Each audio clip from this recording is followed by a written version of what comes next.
I now hand the conference over to Ms. Samita Shah. Thank you, and over to you, ma'am. Thank you. Good evening, good afternoon, good morning, ladies and gentlemen. This is Samita here, and on behalf of Tata Steel, welcome to this call to discuss our results for the fourth quarter and the full year FY20.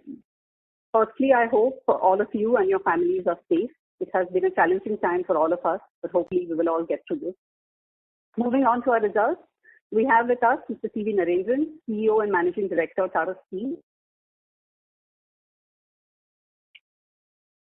and some of my senior colleagues. They will make a few opening remarks and then we will open the call for questions. As before, on this call, we will discuss the performance and take questions on Tata Steel as well as Tata Steel BSL and Tata Steel Long Products. Before I hand it over to them, I would like to draw your attention to the safe harbor clause on page 2 of the presentation, which will cover the entire discussion. Thank you, and over to you, Nari. Thanks, Amita. Good morning, good afternoon, and good evening to all of you, and thank you for joining us. So I start with COVID. I think in these times, the first and foremost priority has been the health and safety of all our employees and the communities in which we operate. And we've been focused on running our operations safely and efficiently and on servicing our customers to the best extent possible. Due to the pandemic, countries imposed severe restrictions on movement, leading to a disruption in the manufacturing activity, and a sharp drop in demand across the world was observed. Industries are estimated to have lost about 2 to 3 months of output, and governments have announced measures to address liquidity and demand. And while these have stabilized the financial markets, the underlying economic activity will take some time to recover. In India, the nationwide lockdown from the 25th of March severely impacted manufacturing activities, including steel-consuming sectors.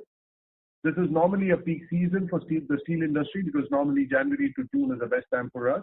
And we believe that about 20 to 23 million tons of steel demand has been lost over the last few months because of the lockdown. The Government of India and the Reserve Bank of India have taken steps to improve liquidity and kickstart economic activity, and a phased relaxation in mobility restrictions has also started. While it is early days, we are seeing some signs of recovery in steel demand and expect this to continue with an increase in infrastructure spend and stronger rural demand. In Europe, the steel demand was already weak and the outbreak of COVID-19 has further accentuated this. Auto and construction has been badly affected, though on the upside there has been a surge in demand for steel for packaging. The share of imports to total steel consumption in EU continues to remain at elevated levels, which is a cause of concern. China seems to be recovering faster than the rest of the world on the back of investments in infrastructure and real estate. And the Chinese steel production reached an all-time high in the month of May. And they also, in addition, imported about 1.28 million tons of steel in May. However, these are unprecedented times, and many experts have opined that nations may go through multiple waves of infection. So we cannot afford to be sanguine, and the need of the hour is to be agile and ready to adapt to a fluid environment. Accordingly, from a planning perspective, we have assessed multiple scenarios so that we can recalibrate our operations as the situation evolves. In terms of operations, we've been optimizing our utilization levels in line with the economic activity while keeping a close eye on the cash flows. In India, we operated at around 50% capacity utilization levels in April, and we have now improved the utilization levels to over 80%. While there will be a drop in our sales volume in the first quarter, we expect to go to normal levels from the second quarter onwards. And if there are no further lockdowns, etc., we aim to come close to our FY20 sales volumes despite the overall reduction in steel consumption in India during the year. In Europe, we are currently operating at about 70% utilization level. From a market perspective, we've taken a tactical call to increase exports to counter the lockdown in India. With the phased relaxation in lockdown measures and pickup in domestic demand, this will be rebalanced over time. We've been extremely focused on cash flows and liquidity management through this crisis, and Koushik will elaborate on the same shortly. We have looked at deferring payments while squeezing our expenses and restricting spend to the minimum. Given the uncertain business environment, CapEx is being curtailed sharply and restricted to safety and sustenance projects. We will revisit our CapEx plans in the second half of the current financial year or when the business conditions normalize. We also firmly believe that every crisis provides opportunities to create value, and we have several initiatives underway to identify and implement such opportunities. During the lockdown, we consciously chose not to curtail production at our captive mines or at our pellet plant so that we can further reduce future purchases of both iron ore and pellets and improve our profitability. We are also exploring changes in the way we work, which will help us reduce our cost base and come out of this crisis as a stronger and sharper company. Some quick comments on our performance during FY20 and the fourth quarter of FY20. Our India crude steel production, which includes Tata Steel Standalone, Tata Steel BSL and Tata Steel Long Products, grew by about 8% year-on-year in FY20 to 18.2 million tons.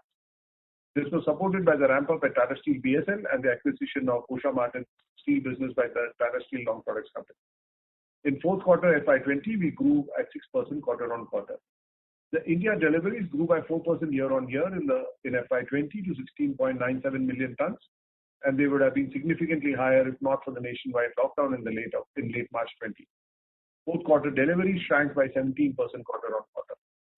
Both our acquisitions are doing well. Tata Steel BSL could ramp up crude steel production by 25% year-on-year in FY20 on the back of improved maintenance practices and operating practices. We hope to complete the merger this year, and Tata Steel Long Products has also delivered a sharp improvement in operating KPIs, which has helped in cutting costs and delivering better profitability, which is evident in Q4. Moving to Europe, Tata Steel Europe showed a turnaround in performance with an EBITDA of about 8 million pounds in Q4.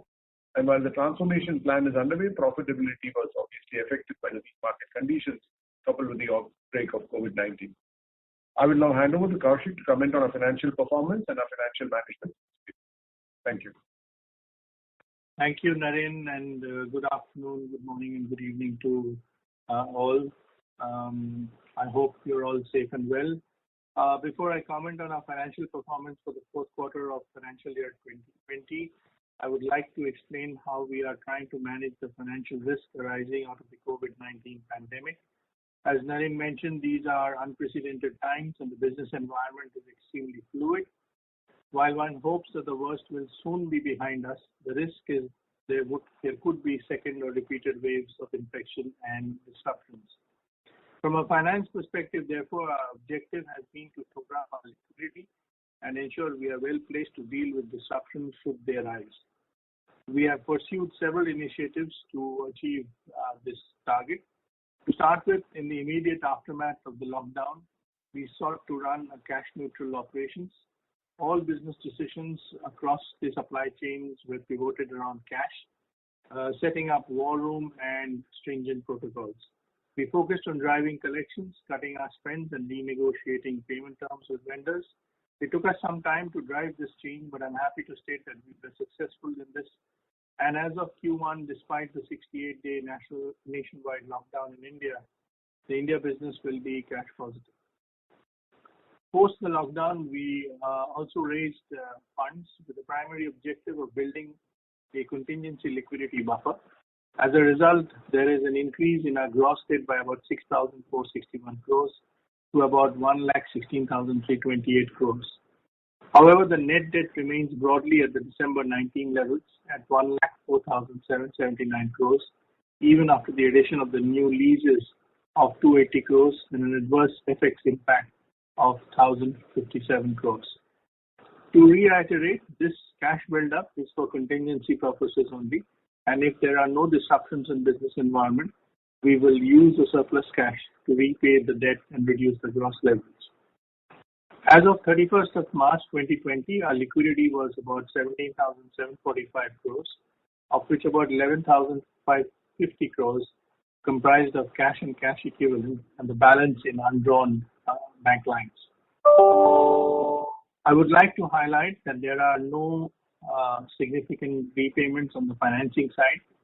We have completed the senior facilities refinancing in Tata Steel Europe in February 20, which reduced the headline interest cost because the spread was finer than the original one. We have always worked on having a well-spread debt maturity profile, and our long-term debt repayments across the group are less than 250 million each in 2021 and 21-22. We have also cut down sharply on capex, restricting the spend to safety and sustenance projects. The capex plan, as Naren mentioned, will be revisited in the second half or when the business conditions improve and normalize. In Europe, the governments have announced various schemes to provide direct cash support, some of which we have availed of. We have started getting wage reimbursement both in Netherlands and UK, as well as deferment of some statutory payments. We are in discussion with both the governments, including to seek further support, which may be necessary for the business to operate in a sustainable manner. Coming on to our financial performance for the fourth quarter 2020, our consolidated revenues for the quarter were 33,770 crores, which was broadly lower by about 5% on Q-on-Q basis, largely due to lower deliveries in India and weak realizations at TSE. As you are aware that the end March, 10 days year-end, the period where the maximum dispatches happened, and that's exactly when the national lockdown happened in India. Despite that, our consolidated adjusted EBITDA grew by about 85% quarter-on-quarter to 4,869 crores, with improvement in realizations in India and lower raw material costs across geographies. These numbers do not include our Southeast Asian operations, as they continue to be classified as assets held for sale, and we are working on certain options regarding these assets. This quarter, we took a non-cash charge of 3,406 crores. Deteriorating business conditions drove impairments at Tata Steel Europe, which was about 2,200 crores, and Tata Steel Minerals Canada of about 678 crores, and the Tata Steel Special Economic Zone in India of about 150 crores. It also includes a notional loss on fair valuation of preference shares held in TRF of about 272 crores. You would have noticed that there is a similar loss on TSBSL in standalone accounts, but as it is a subsidiary of Tata Steel, it cancels out at the consolidated level. But TRF, being an associate, is equity accounting and has not been cancelled. Tata Steel India, which includes Tata Steel Standalone, TSBSL and TSLP, recorded revenues of 19,493 crores. The adjusted EBITDA for the quarter grew by about 21% quarter-on-quarter and stood at 4,568 crores. The Tata Steel standalone revenues declined by 7% quarter-on-quarter to 14,211 crores due to lower deliveries due to the lockdown at the end of March.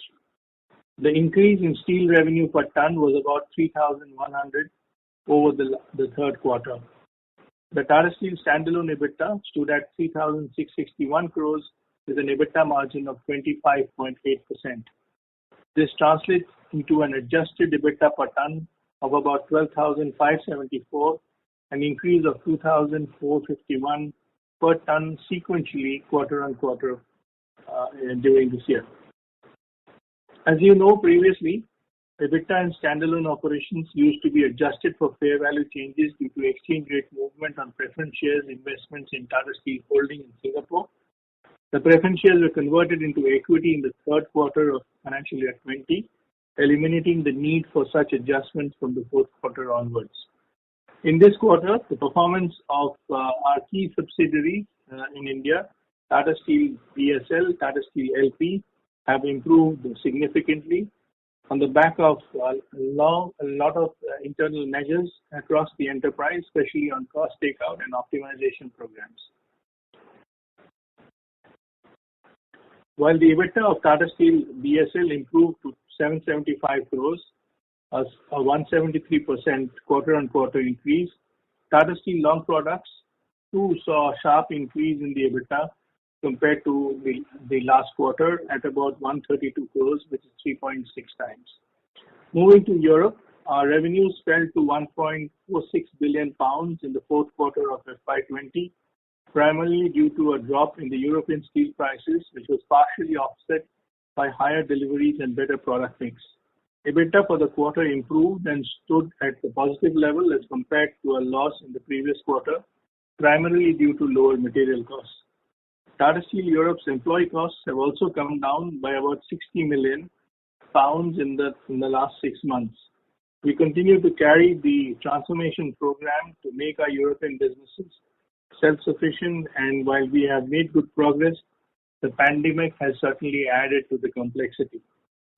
This quarter, we spent about 2,636 crores on capital expenditure, of which 1,606 crores was spent by Tata Steel India, inclusive of 762 crores on the Kalinganagar Phase 2 expansion. In terms of our cash flows, the fourth quarter we generated 5,322 crores from operations, of which 4,669 crores and rupees 653 crores from the release of working capital. The key outflows in the quarter included 2,636 crores on capex, 2,746 crores on interest, and 782 crores on taxes. After adjusting 1,400 crores on account of FX and other non-cash items, we generated a net cash of 473 crores. With this, I will end my comments and open the floor for questions. Thank you. Sure. Thank you very much. We will now begin the question and answer session. Anyone who wishes to ask questions may press star and 1 on their touchtone telephone. If you wish to remove yourself from the question queue, you may press star and 2. Participants are requested to use handsets while asking questions. Ladies and gentlemen, we will wait for a moment while the question queue assembles.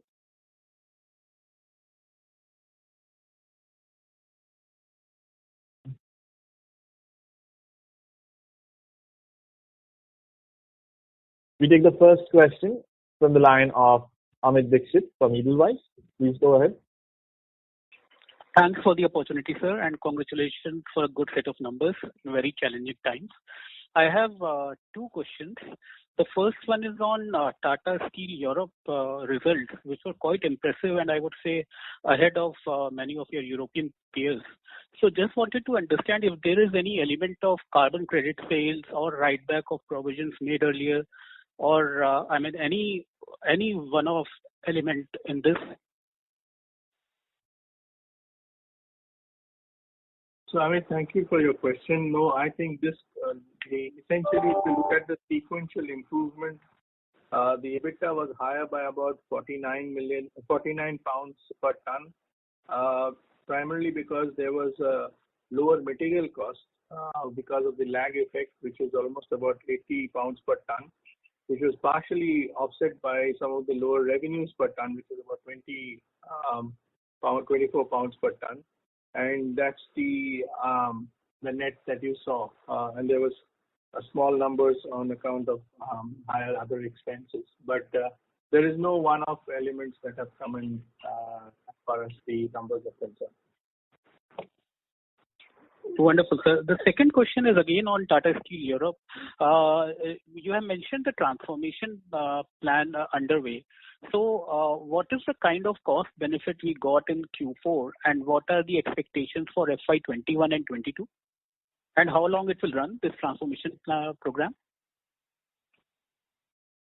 Then you want to take it or should I take it? Yeah. So, the overall transformation program is about delivering about 600 million pounds of benefit, but that's spread over a period of time. So if you see last quarter, I would say a lot of the benefit, was more because of the raw material change that Koushik talked about. Some of it is because of the cost takeouts.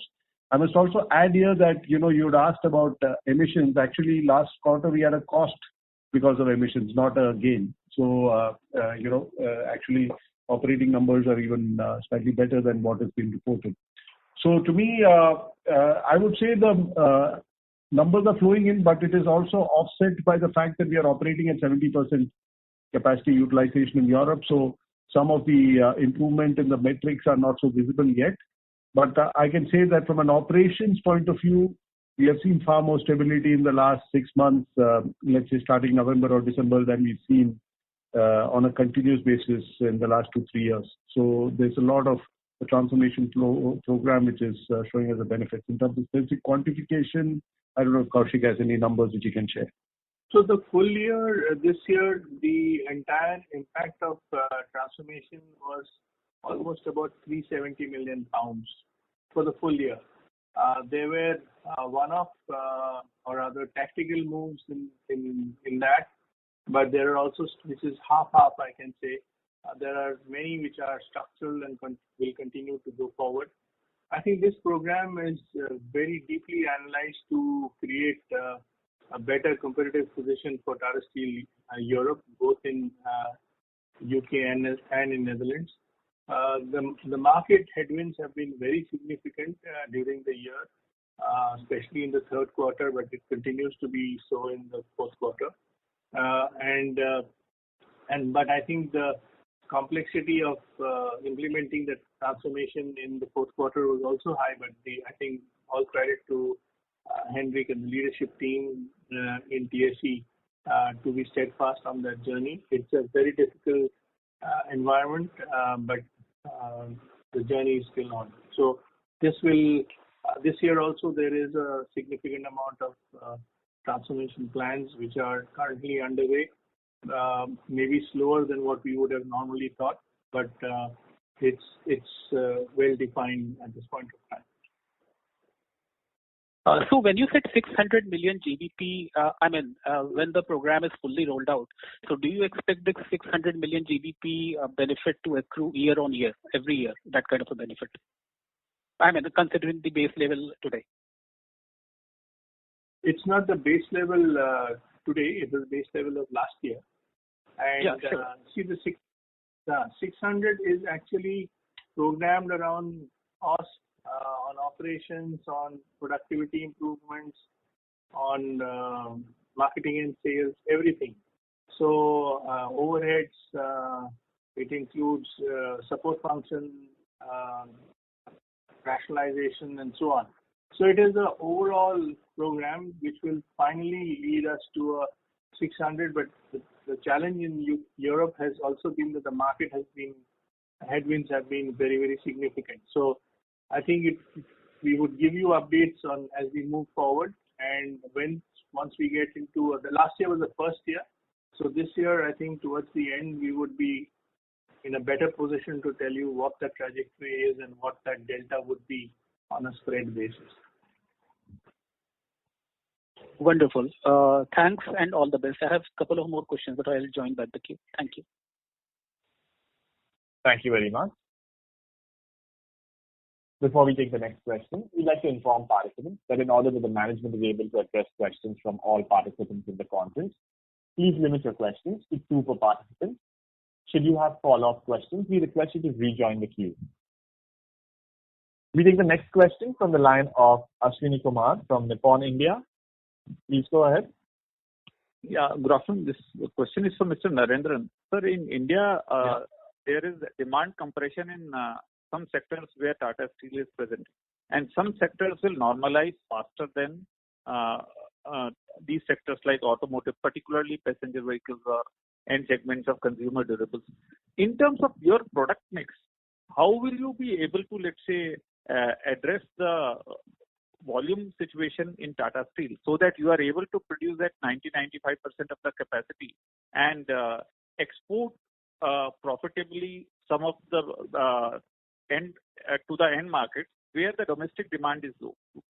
Are you able to manage this in the next 2-3 quarters, in your opinion? Yeah. So basically, we are offsetting the compression in domestic demand with exports. Okay. So if you look at the export percentage of Tata Steel India in a typical year, it is 10 to 15% of production. Okay. That's right. So we are currently, we will finish this quarter maybe at 50% export levels. Okay. Yeah. And Q2 will be at maybe 30% exports. So quarter on quarter, as the domestic demand slowly comes back, you will see us exporting less, going back to a long-term normal of 10 to 15% exports. Okay, so but we still find it worthwhile to export because we make money at those prices, and because Tata Steel in India is one of the most competitive producers of steel, and international prices have also gone up by about $50 in the last 3-4 months. Right, so it's profitable for us to export, and it helps us utilize our capacity fully. Of course, there will be margin compression because on one end you're substituting automotive sales with exports, in effect, because the segment which has shrunk the most is automotive, particularly commercial vehicles. But there are sectors in India which are showing demand growth. Anything to do with rural markets is strong, and we have a fairly strong franchise in the rural markets with Tata Shakti roofing sheets and Tata Tiscon rebars for the house builders. So that's about 15-20% of our sales, and that's looking quite strong. Anything related to government expenditure, whether it is oil and gas segment, railways, water pipelines, etc., is also kind of looking good. So there are parts of the Indian economy which seem to be coming back sooner than the other parts. But we'll obviously wait for the auto demand to come back, and that may only happen in the second half or the later part of the year. Yeah. Even within auto, tractors is strong. Tractors is quite strong. Yeah. Sir, in your initial remarks, you also commented upon that you'll be able to get to the volume growth close to the last year. So, are you saying that the deliveries which have fallen short in the first quarter, you will be able to make up a very large part of it in the next 9 months?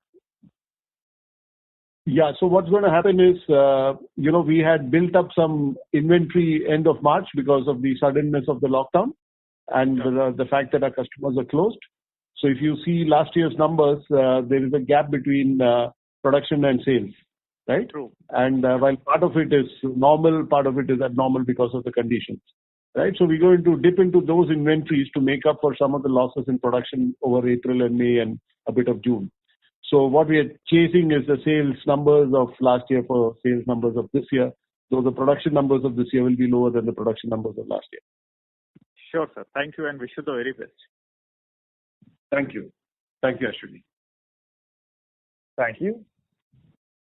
The next question is from the line of Indrajit Agarwal from CLSA. Please go ahead. Hi, sir. Thanks for the opportunity. A couple of questions from my side. First, on Europe, you mentioned that you have started getting wage reimbursements. Can you highlight since when have you started getting these wage reimbursements, and if you can quantify what is the monthly run rate kind of reimbursement that you are getting, both in Netherlands and in UK? So, Indrajit, this is only this quarter. This as in the current quarter, not in the fourth quarter. And there is a method in which it is calculated, because in UK one is supposed to get the people on furlough, which is go home and stay, and there's a cap on how it is taken on. I think it's about £2,500 entitlement. So once you do it, there is a certain percentage of it which comes in. That's not too big in the sense it's about 3 to 5 million. And the one in Netherlands is a reimbursement of employment, provided you're not doing any retrenchment, and that covers 70 to 80% of the employment cost for some months. I think it's going to get over in June, but this is this quarter issue, not what you see in the results next quarter. Sure, that is very helpful. Second is what we understand is some of the auto contracts would have started coming up for negotiations. So how have the negotiations been? What is the kind of, so last we did it in October, so versus October, how have the prices been in this time? So normally you're right. It's a half-yearly contract in India, which typically is from October to April and April to October. So the negotiations were going well till the pandemic hit us. So now we are obviously restarting the negotiations. Let's see where it goes. I don't want to comment till we conclude the negotiations. Obviously, with the auto industry, we always look a little bit long term, and we support each other whenever we can. But I think the way the steel industry looks at it is that there were downward corrections in the second half of last year, and certainly we're looking at picking up some of that in the first half of this year. Sure, that is really helpful. I have a few more questions, but I'll join them. Thank you so much. Thank you. The next question is from the line of Rajesh Lachhani from HSBC. Please go ahead. Yeah, thanks a lot for the opportunity. So my first question is, we are seeing the seaborne iron ore price is rising, and obviously it will have a lag effect for the operations in Europe. So just want to understand, when will this high seaborne iron ore prices hit us?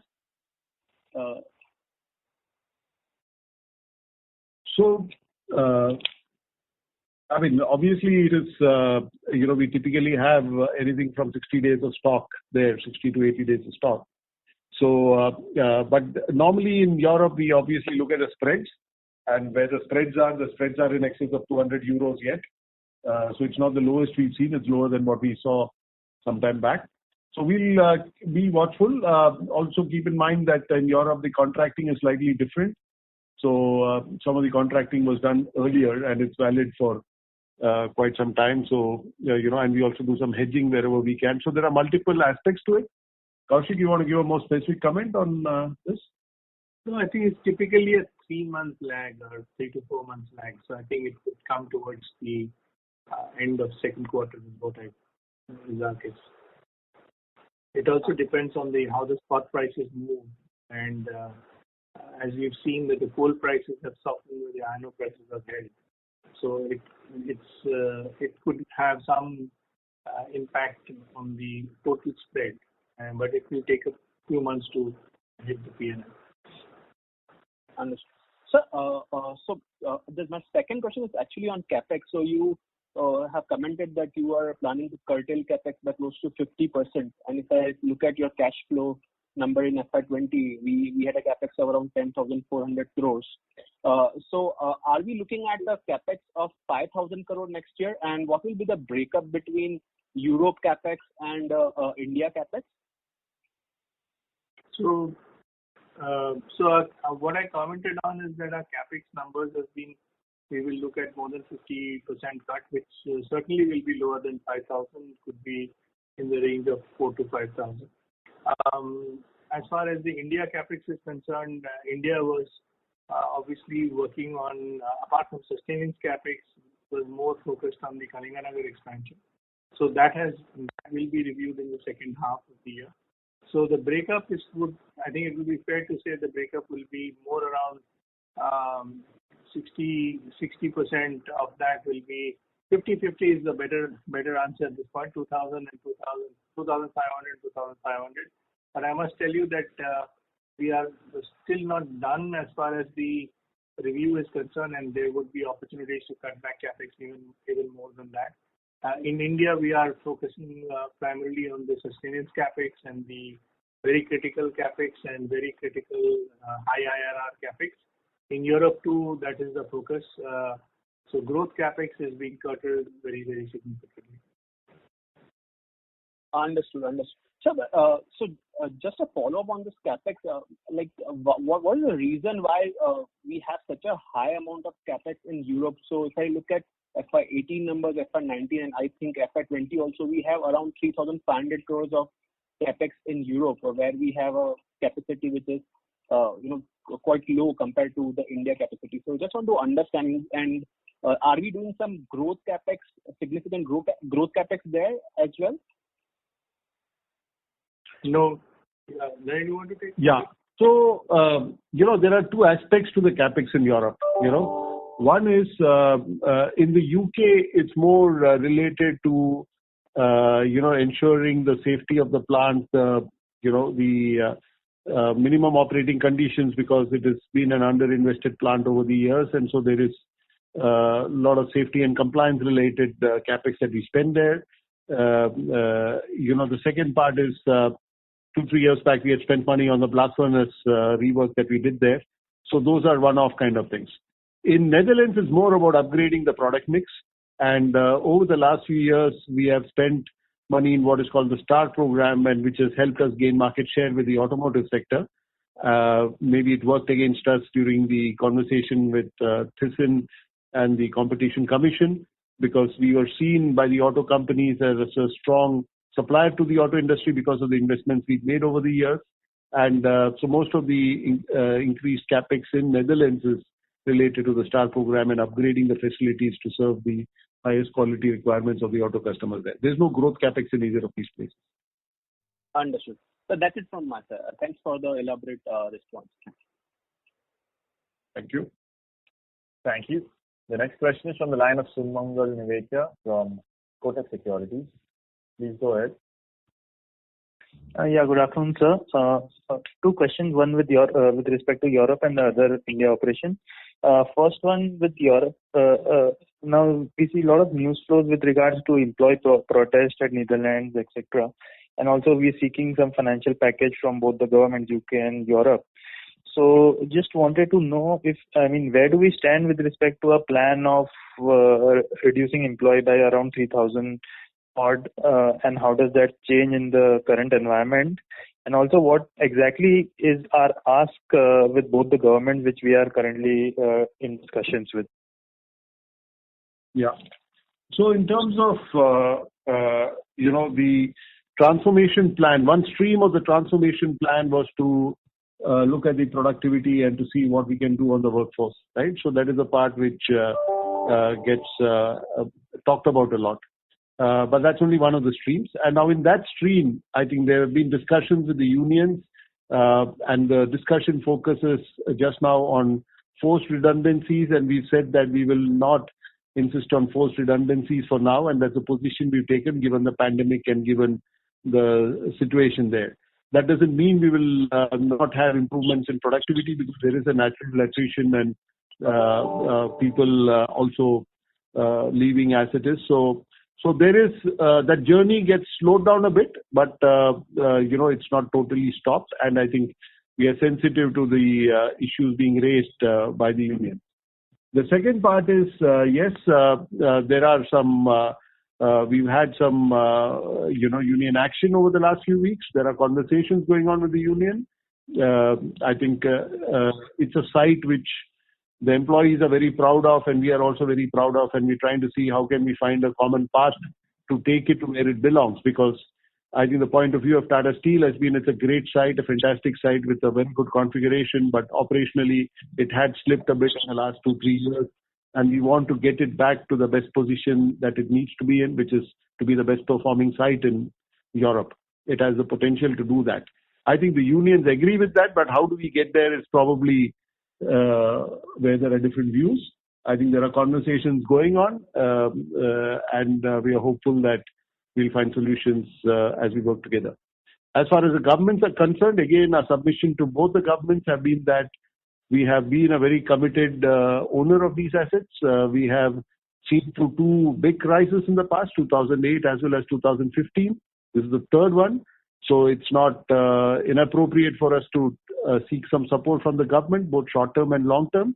And the government also has various schemes, as Koushik mentioned earlier, in both UK and Netherlands. So some of it we are already availing.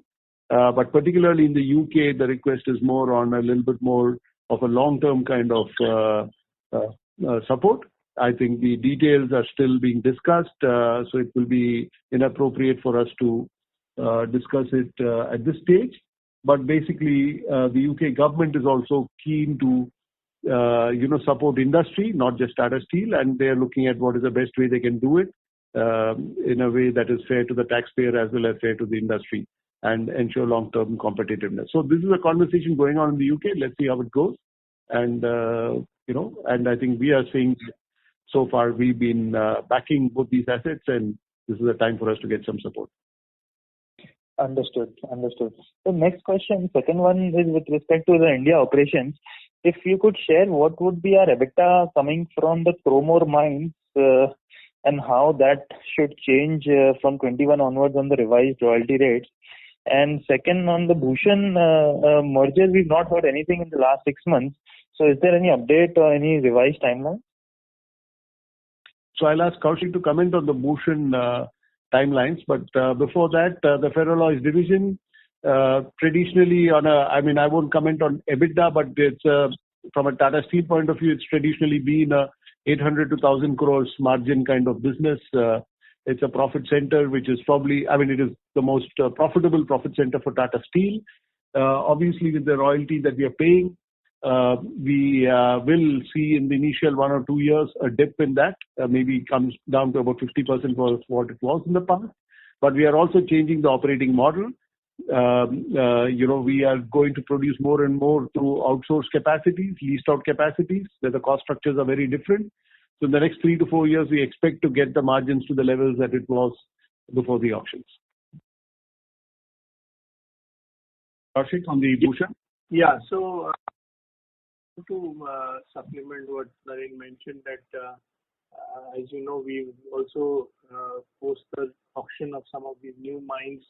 We have got back Sukinda and we have floated the new company, Tata Steel Mining, on which these new mines, so there are 3 of them, and we will develop these mines and operate them in a new company, which is a 100% subsidiary, which enables us to manage the agility of a new entity and without legacy cost, and also ensure that we can grow this business in the future. On the Bhushan merger, we had filed it with the NCLT. The NCLT hearing has been done. The NCLT now asked us for a date, and the next hearing is sometime in July, and we are looking at ways in which we can progress this during this year. It may be a little bit more complex in the context of what is happening on the pandemic, but we are progressing it, and this year we will hopefully be able to consume the money. All right. Thanks and all the best. Thank you. Thank you. The next question is from the line of Satyadeep Jain from Ambit Capital. Please go ahead. Hi, thank you for taking the question. First of all, a clarification. Did you say Tata Steel India would be cash positive in first quarter, or is it the end of first quarter? Yeah, what I said is that the way we looked at it when the pandemic or the national lockdown happened was that we had almost a period of 10 days or so where there was no dispatches, after which we recalibrated and started working on exports, etc. Our focus has been on a month-on-month basis. We need to be cash neutral so that we don't dip into the contingency capital that we have raised. And what I mentioned is by the end of June, we've already been cash positive on a cash basis, ways and means basis in May, and we intend to do so in the month of June. It's not the accrual basis, it's the cash basis we've been positive. Okay, thank you. And secondly, on Sukinda, any idea around how much capex you would need to incur on taking it underground? So we will take that call later, because one advantage we have is now we have, in addition to Sukinda, 2 other mines, right?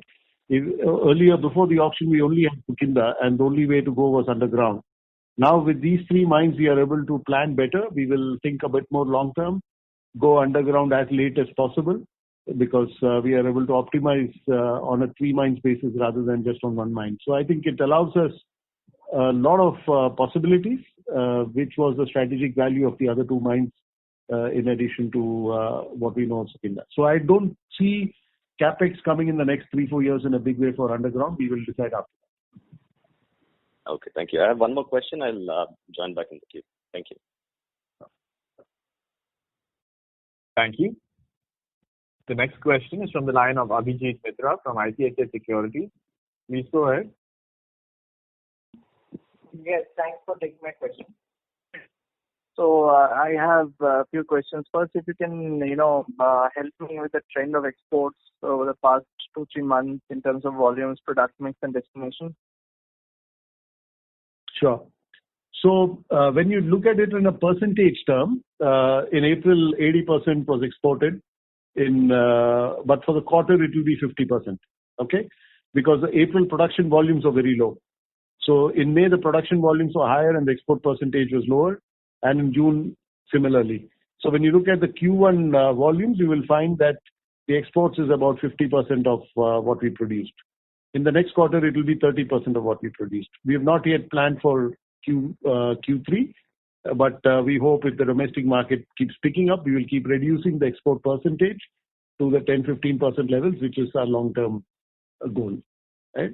In terms of mix, it's largely Southeast Asia and China. In April and May, when the domestic demand was really low, we've exported a lot more semis than we normally do. We normally don't sell or export semis, but that is coming down, both billets and slabs. And a lot of those semis, billets and slabs went to China.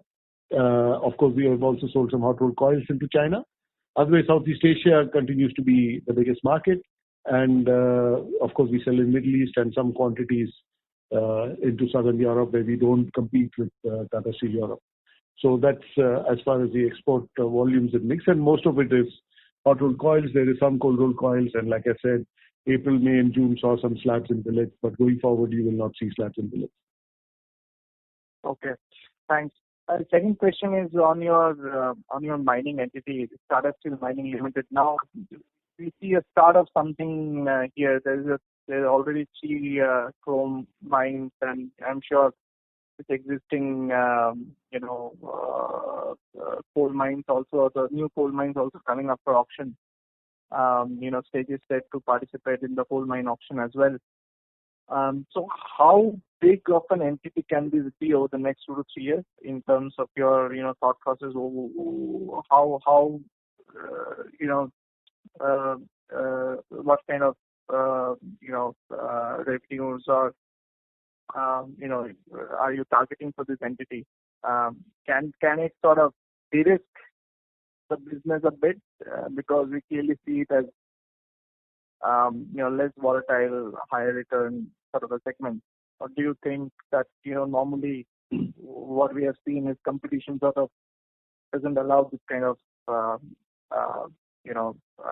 top line acquisition to happen easily? So what's your thought on this? So this company, Tata Steel Mining, is going to be a vehicle for our mining activities, and any new auctions that we participate in, we would like to participate through this company. Okay. So having said that, chrome ore was our first objective, and I think we've been successful in the 3 auctions, and we'll start with the chrome ore business. Coal, you asked about coal. Frankly, we are only interested in metallurgical coal. We are not interested in thermal coal. This company, if it does commercial mining, will focus on iron ore for commercial mining, not so much on coal. But even the iron ore commercial mining, we will take a call, because when we prioritize capex, we would obviously like to prioritize to complete the unfinished projects in Kalinganagar and elsewhere before we assign capital to new verticals and new businesses. But the attraction of this company is that it can give us a different operating model, a different cost model to operate our mines. And when our captive mines come up for auction in 2030, we hopefully will have a strong mining company with a good cost structure, which is able to participate in the auctions at that time for those iron ore mines. And in the interim between now and 2030, when there are iron ore auctions for captive or commercial, if we need iron ore for our existing plants, we will use this vehicle to participate. So it is basically the nucleus of a mining company, which will focus on servicing Tata Steel's needs rather than get into mining as a trading activity. Okay. And any restructuring or any reduction in the manpower which is deployed within the mining ecosystem today? Can you expect that? I mean, for example, 34,000 or 33,000 employees that we see in India. Is there a scope of pruning it down further for this restructuring, or that's not sort of what you're looking at? No, there are 2 things happening. If you look at Tata Steel's activity, there is an underground coal mine in Jharia where we have reduced the workforce from 12,000 to 2,500 over the last 10 years. Okay. But there is a West Bokaro open cast coal mine which is growing. So we are at 3 million and we are expanding to 5 million, 6 million. So there we have not increased the number of people. There are 3,000-4,000 people there, but we're increasing the production and hence improving the productivity. The third and the biggest mining activity we have is iron ore mining, which even if you see last year's numbers, we've increased from 23 million to 27 or 28 million. And this will grow to keep pace with the requirements of our steel business. And the potential is to grow it to about 45-50 million tons in the next 5-6 years. Here again, we will not be reducing the manpower. We will be producing more using the existing manpower and hiring if required. But what we've done is the Sukinda business has now changed totally. And because we had to surrender the mines, which we surrendered and won it back in the auctions, now we will run it very differently. So there have been some reductions, which will, as I said earlier, will change the cost structure of this business and help us get back the profitability that we had till recently. Thank you. Before we take the next question, a reminder to participants to please limit your questions to 2 per participant. The next question is from the line of Hitesh Shah from Investec Capital. Please go ahead. Hi, sir. Thanks for the opportunity. Sir, I had a couple of questions. First was on European operations. In the notes to accounts, auditors have opined on the going concern for Tata Steel Europe. And there's a number also which has been given at 20,000 crores. Sir, how should one interpret this? That's the first question. So, the way to see, you need to understand the background. In the context of the pandemic that has broken out, obviously every company and the auditors are looking at also the going concern and what is the material uncertainty issues on any of the underlying companies, and then going through the full test. The scenarios are being tested, cash flows are being tested, different assumptions are being tested, because when you sign off the accounts, you do it on a going concern basis. That's the fundamental principle. So if there are situations or if there are risks to that, then one has to still disclose that what is the basis of preparation of the financials. Is it on going concern basis? It's a confirmation, which is what has been given. That these accounts of Europe has been prepared on a going concern basis. There are tests which has been done. The situation in the environment is uncertain, and that's a reality, and that's also been disclosed. That 20,000 is essentially the investment of Tata Steel in standalone Tata Steel investment in Tata Steel Holdings Singapore is about 21,000 crores. It was 22,800 after the about 1,000 crores of impairment in the standalone, which you see as an exceptional item. That is 42 includes that 986 crores. So that's their point is, if the European performance is at risk at any point in time, this is your investment which may have a risk. So that is the explanation and tying up of what is happening in Europe. How does it flow back into the investments of Tata Steel standalone? Because Tata Steel standalone holds the investment in Tata Steel Holding. Then there is other funding in Singapore, and then the equity is held into Tata Steel Europe. Tata Steel Europe has two legal entities, Tata Steel Netherlands and Tata Steel UK. And the element of risk identified is on component basis, and therefore that is what they have highlighted. Okay, so just a clarification over here. Does the Indian entity provide any guarantees for the debt which is being raised at the Singapore entities to fund the European operations? It is mostly on letter of comfort. It is, sorry, I missed it. It's mostly based on letter of comfort. Okay. Sir, my second question is, how should one look at the pension situation right now? I understand that 10 bps decrease in discount implies around 1.4% increase in liabilities. And March end last year, it was something which was in a positive zone. Given the change in macro, sir, how are we positioned over here right now? The pension fund in ESPS, which is British Steel Pension Scheme, the new scheme, is significantly in surplus on a IAS 19 basis. I think it is more around 2.9 billion pounds of surplus. So that's been done on the basis of the assumptions stipulated in IAS 19.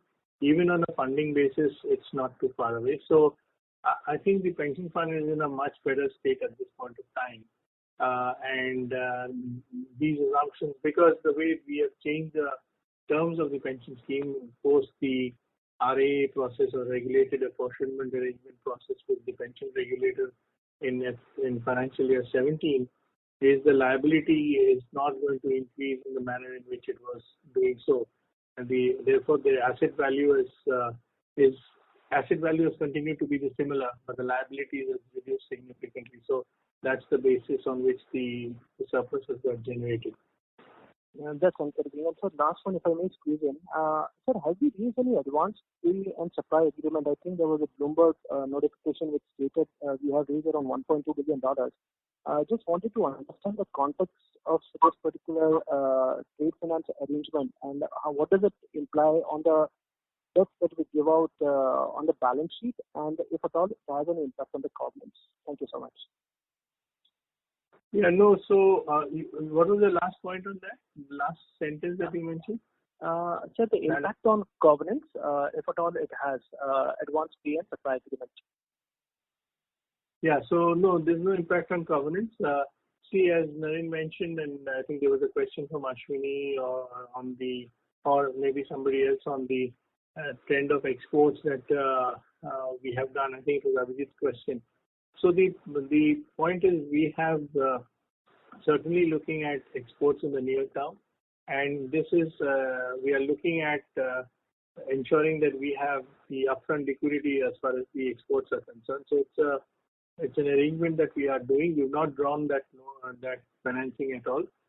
It is actually export advance to be received in ahead of the exports, and there are commitments of exports, and the percentage which is the underlying is very small compared to the exports that we normally do. I'm not talking about even today, because today our export levels are significantly higher.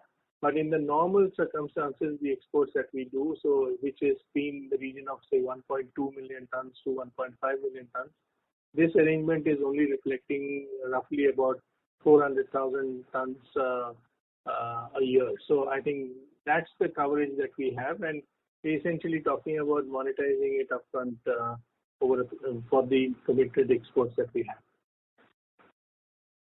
But that has got no implications on either the balance sheet or on the covenants.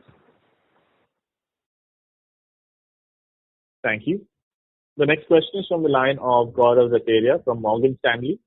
Please go ahead. Sir, two questions. Firstly, how has inventory level moved in India operations versus March level compared to the current level? You mean March to end of June, is it? Yeah. Yeah. So I would say the quality of inventory is improved. It's maybe come down a little bit, but not so much, because you must keep in mind that we've also been ramping up production so that we don't miss out on capacity, because our steel making capacity is a constraint in India. So if we lose that capacity, we can't make up. So when we saw that the market is picking up and export orders were strong, we started ramping up. In fact, I would say by the middle of June. So we are pretty much at similar levels as far as the steel inventory is concerned. Maybe the raw material inventory would have come down during the quarter. I don't know if Kaushik has more specific numbers. That's correct. Yeah. Secondly, sir, on the Tata Steel Europe operations, what would have been the free cash flow loss in FY20? And you talked about in the past achieving the free cash flow neutral situation with the transformation program undergoing. When do you think that happens, or under what spread assumptions that happens? Thank you. So the free cash flow for I think the spread assumptions will be more around 250 euros per ton. That's when they would head towards it. A lot of that is also depending on the level of capex. I think the attempt to make it cash flow self-sufficient is a continuous one. Obviously, when outside events impact, that becomes difficult. And I think that is essentially the case. In fact, if you look at this year, the pricing impact on steel was about 575 million pounds, which is very difficult to offset from internal steps. But even then, the transformation uplift for the year was, as I mentioned, almost about 400 plus million pounds. And that is what helped in neutralizing the price impact. There is also market-related volume impact of almost about 100 million pounds. So if I take all of this together, and then the work that has happened to neutralize it by taking out costs, working capital, reduction in overheads, etc., has been very, very significant. I think we are entering into a phase where the transformation will become the foundation for the future competitiveness and profitability of this company. And all of it is, almost all of it is actually cash-based. So if the market spreads improve, I think we will be in a better position going forward to be cash neutral. Netherlands, within the Tata Steel Europe, Netherlands has the fastest pickup on that. And in UK too, we are looking at how we can bring that to a cash neutral situation. It is tough and challenging, but I think the teams are up to the job. Just to supplement to my earlier answer, I think it's for India, basically there's a 400,000 ton reduction in steel inventories during this quarter. Thank you, sir. Thank you. I would now like to hand the conference over to Ms. Samita Shah for further questions. Yeah, hi. So we have many investors who have dialed in on the audio line and who have been typing in their questions. Quite a few of them have common questions, so I thought I'd just pick one now before we go back to the queue.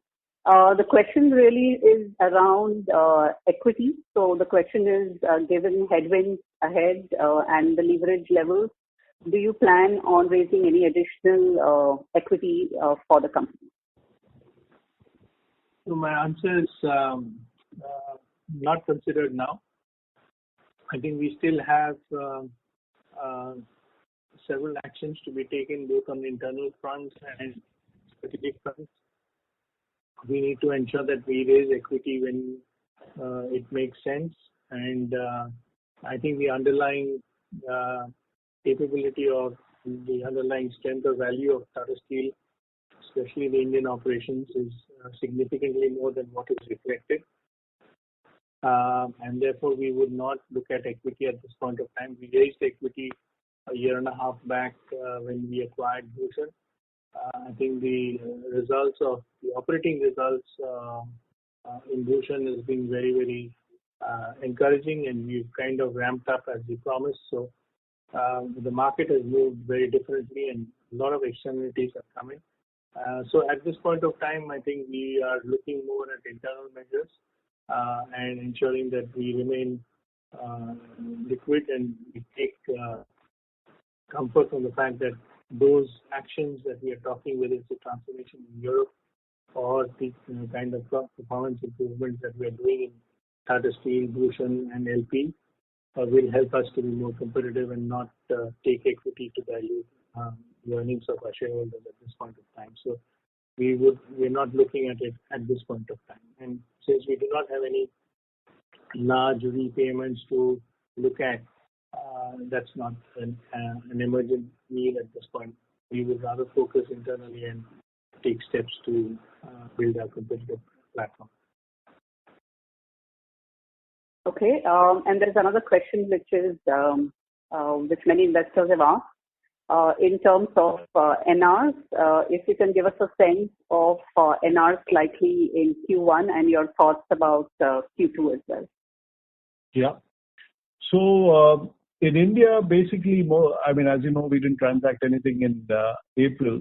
So if you look at it on a quarter-on-quarter basis, the domestic NRs have maybe dropped by about 500 rupees in this quarter compared to the last quarter. But the impact will be seen more in terms of the mix, because we are exporting significantly more than we did in Q4, and we traditionally do. So the impact of that, so the mix impact more than the price impact will be about 4,000 to 4,500 rupees a ton. We see this picking up a bit, though the domestic NRs are kind of at a delicate point. But in terms of the exports, volumes will come down as a percentage next quarter. So the mix impact will be positive for next quarter, maybe a pickup of about 1,000 to 1,500 rupees at least. And the rest will depend on the domestic NRs, the way it pans out. I think we'll be watchful on that. It's typically monsoon is not a great time of the year in India for steel sales, but at the same time we are seeing some of these sectors coming back. More and more SMEs are slowly coming back, so we are hopeful that we can balance out the domestic prices a bit. And also the domestic prices are already at a significant, I mean, if you look at it compared to the Japanese or the Korean prices, we are 2,000 to 3,000 rupees below that. currently. And if you look at Chinese prices, we are maybe 4,000 or 5,000 rupees below that in domestic versus import parity. And the international prices have been quite strong. As I said, in the last 2-3 months, it has gone up $50 a ton, and it's still quite strong because China is pulling quite well. So next quarter, there'll be an upside because of mix. There could have been a downside because of domestic prices softening a bit, but we are waiting to see how that pans out.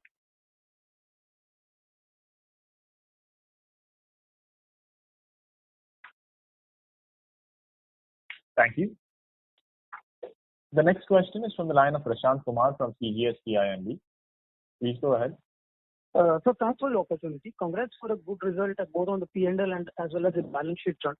Sir, I was surprised to see the net debt hasn't increased despite the sharp depreciation of INR, and we have a lot of forex and external debt outside of India. So could you please help us throw some light on that as well? So the EBITDA does have a translation impact of around 1,400 crores included in that, and the mark-to-market impact of the movement in FX. So that is captured within the EBITDA. Okay. But the net debt, earlier question of net debt not increasing because I think one of the focus areas has been the working capital management. And Europe has done well on that. We've renegotiated terms. We have had opportunities to raise more capital from the working capital part. But other than that, and that's why we've been able to keep it flat, and that's the intent, at least, to keep it flat at this point of time, because with these uncertain market conditions, we need to ensure that the net debt numbers don't go lower. Great, sir. So the next one, I just wanted to understand the benefits on the UK furlough scheme. So you said it's not significant, but is there a cap on the number of employees we can put on the furlough scheme, or I do understand that there's a 2,500 GBP cap on the cost per employee, but then is there a cap on the number of employees you can put through the program? There are certain categories of employees whose overall compensation is so people who are not the white collars who can get into it. It's the blue collars, and a certain overall compensation cap. Those employees qualify for this scheme, and that is the basis on which this furlough is given. Okay, sir. Thank you so much for the clarification. Thank you. The next question is from the line of Vishal Chandra from MK Global. Please go ahead. Yeah, thank you very much for the opportunity. Just quick two housekeeping questions. One, on the other income side, we've seen a sharp spike in the other income at the subsidiary level because on a standalone, the numbers are not very high. And second, on the OCI, there's about a 500,000 crores positive that is coming. If that's the first question. Yeah, I don't have the numbers just now, but I can, Samita can give you those numbers after the call. Sure. And sir, my second question is a little more strategic in terms of, in UK, we have tried running several initiative programs right from the time of acquisition, Fit for Future to name one of them, then many others through the crisis. But every time a crisis springs up, we are again back to square. We are again, looking at the spreads. So, on a sustainable basis, what should we look at as a sustainable business model for UK especially? Yeah. So, I think a couple of things. If you look at the story in UK for the last 10 years, one thing which has happened is we've shrunk the business from 10 million tons to 3 million tons. Okay, so when we acquired Corus, it was 10 million in UK and 7 million in Netherlands. So to that extent, the challenging part of the business is today 3 million tons out of Tata Steel's total of about 30 million tons, as compared to at that time it was 10 million out of maybe 22, 23 million tons, right? So the size of the problem in some sense has shrunk even as we went around addressing the issue. The second issue was in terms of operational stability, because the UK, from a configuration point of view, has had a number of disadvantages. Netherlands has a pellet plant, UK doesn't have a pellet plant. UK is coke deficit, so it has to buy coke. And the power costs in UK are much higher than it is in the continent. So there are a number of structural issues with UK, and hence the problems are not so easy to solve. But what has been brought about is more operational improvements, stability in operations. A lot of good work has been done on using more and more optimal blends in the blast furnaces and the coke ovens, etc. And as a consequence, they've been able to keep improving their costs. So if you see UK in the earlier period in crisis times used to be, it's even hit a 300 to 500 million pound negative kind of thing. So from there, it came to EBITDA positive about 2 years back with all these efforts. But obviously, as you said, as the spread shrink, we again slip back. So from EBITDA positive, we've slipped to EBITDA negative, nowhere near what we've seen in the earlier years during a crisis. So every crisis, obviously, we hit a low, which is a fact. But, the only consolation is that low is not as low as in the previous crisis. So it's a long journey. A lot of effort is going on. The easy way to solve the problem is to spend a lot of capex, but that is not affordable or advisable. So we're trying to find the most capex optimal way of solving the problem, and that's what the teams there are working on. There are some other investments going forward as trying to convert a continuous annealing line into a galvanizing line, but all that is dependent on the affordability, and we will take those calls. In the long term, obviously, as Koushik said, Netherlands has traditionally been cash positive. So how can we make UK cash neutral is what we've been chasing, not very successfully, but we were coming closer to the goal till this crisis hit us. And some of the discussions with the UK government are also about the cost of running the steel business in UK, which includes the power costs, which includes many other charges that we pay the government, which is higher than what we pay in the continent. So these are all part of the discussions with the UK government to see what is the support we can get from them. Thank you very much for this elaborate answer. If I may squeeze in just one last question. Sir, in terms of carbon credits, what kind of benefit or expenditure do we expect in FY21 and 22, maybe 21? In the last year, the number was about 40 million pounds. Carbon credit also depends on the level of operations, and with plants running at 70%, there could be opportunities for having excess. But typically, these are all long-term requirements. So if we are self-sufficient, there will be no additional cost. If we are not, then there will be a cost that will come in. So we would rather take it as a self-balancing item rather than look at it from a monetizing perspective if it is required in the future. So we would always like to ensure that it kind of balances out, because at the end of the day, when the operating level goes up, then we need these carbon credits, so we would utilize them. If it is going to come down at lower level, then of course we will have surplus. So we can fairly assume at 70% we would be more or less neutral at 70% utilization levels? Somewhat, yes. But I wouldn't say that for 22, because the regime is also changing and the carbon costs are increasing. So at this point of time, you can say that it would be neutral, but I wouldn't kind of hazard a guess on exact numbers. Sure. Thank you very much, sir. I just want to correct a comment I made to one of the earlier questions. I just want to guide that the inventory levels on finished goods in India will remain the same during the quarter. I go back to my original answer. Sorry about that. Thank you. We'll be able to take one last question. We take the last question from the line of Sumangal Nevatia from Kotak Securities. Please go ahead.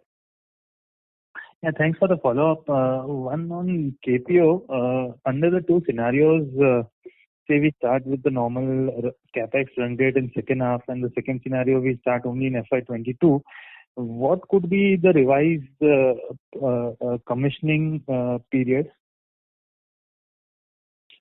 So we will prioritize the pellet plant first. The first focus will be on the pellet plant because that has an impact on the cost in Kalinganagar. So that will be priority 1. Priority 2 will be the cold rolling mill, which adds value to the products that we make there. But obviously, we will align the investment on the cold rolling mill also to the recovery of the auto demand in India, because that cold rolling mill is basically targeting the auto industry. And then we will go for the growth capex, which is the additional blast furnace, etc.